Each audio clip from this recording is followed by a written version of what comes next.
এই কুরবানি থেকে মূল শিক্ষা কি? কুরবানি থেকে মূল শিক্ষা হলো তাকওয়া। মূল শিক্ষাটা কি? তাকওয়া, আল্লাহর ভয়, আল্লাহর ক্ষুধাভীতি অর্জন। এটাই হলো এই কুরবানি থেকে মূল শিক্ষা।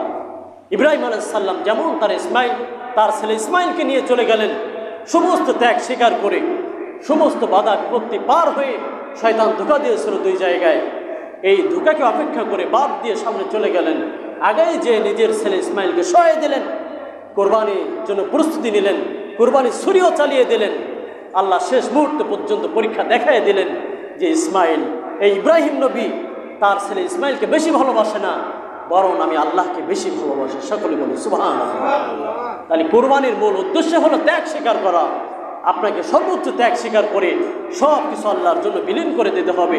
আল্লাহ কোরআনের অপরাধে জানিয়ে দিচ্ছেন, ইন্না সলাতি, নিশ্চয়ই আমার নামাজ, ওয়া নুসুকি, আমার কুরবানি, ওয়া মাহইয়ায়া, আমার জীবন, ওয়া মামাতি, আমার মৃত্যু, লিল্লাহি রাব্বিল আলামিন, সব কিছু মহান প্রভু আল্লাহ তাআলার জন্য। কথা ঠিক কিনা? অতএব যারা মুমিন হবে তাদের তো সব কিছু আল্লাহর জন্যই বিলীন করা উচিত। কথা ঠিক কিনা? এই জন্য আমরা সব কিছু আল্লাহর জন্যই বিলীন করব। এটাই হলো কুরবানির থেকে মূল শিক্ষণীয় বিষয়। আমরা